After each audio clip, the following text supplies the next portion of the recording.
Here's one for you, though. What do you think about this one? All right. If you had to pick Civil War relics or colonial? Oh, that's rough. You have to pick one. You have to pick one. You got to explain why you're picking it. And don't say the wrong thing. No stress here. No pressure. I'm going to say colonial. And the reason I'm going to say colonial over Civil War is only because of age. I would love to find old stuff. You know, you and I both have really tried to go back as far as we can with Colorado, and there's a wall there. And we've gone to England and where you can dig stuff that's thousands of years old, and it's absolutely incredible to be able to hold something of old age. And if out of those two, only because of age, I would say colonial. I have probably more of an interest in Civil War, but something super old that's 300 years old. My gosh, there's just something about holding that strictly due to age. How's that? I like it.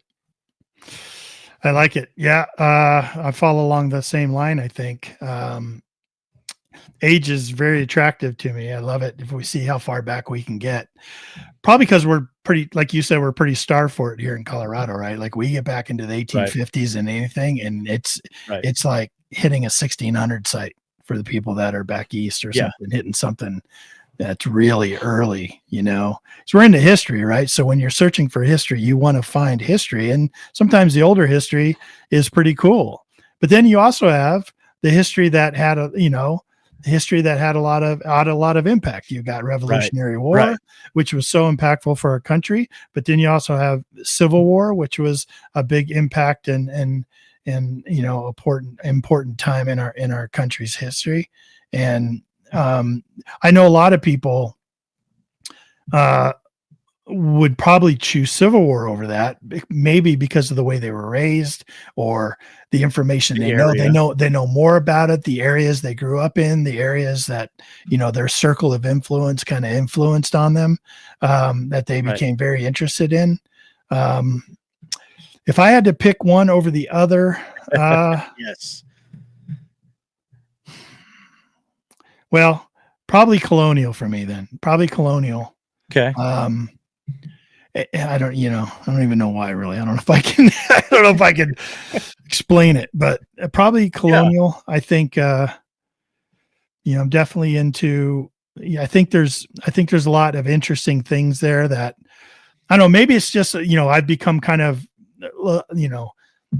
3% familiar with Civil War, some Civil War artifacts from all my exposure to all the metal detecting videos I've watched doing the weekly dirt and all that stuff, seeing what items are found a lot, commonly found.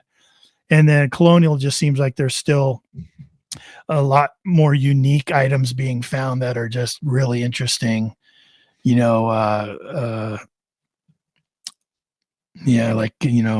British insignias and stuff coming over with that. Right. You have some foreign influence because of that era. Right. I think, in the colonial eras, you see stuff that you're like, where did this come from? Like, how is this here? You know what I mean?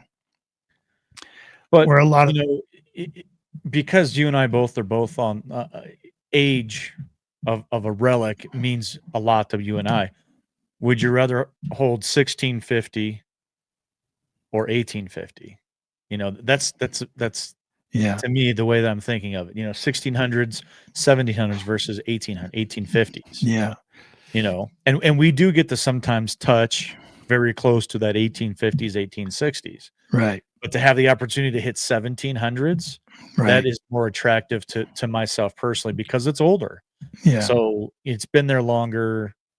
Not to say one is more historically better than the other. No. That's not what we're saying. No. But so strictly just on an age is my attractiveness is because it's older. Yeah. I agree. I was looking through the I was looking through the chat, and it's a pretty good mix. It's a pretty good mix. I was reading through here, yeah, like Danny buttons and stuff, and then the whole Civil War thing. Like, oh, don't get me wrong. Like, if I ever found a plate, Yeah, I'd be okay with that. yeah, I wouldn't throw it back. I'd be okay with that. Yeah, yeah.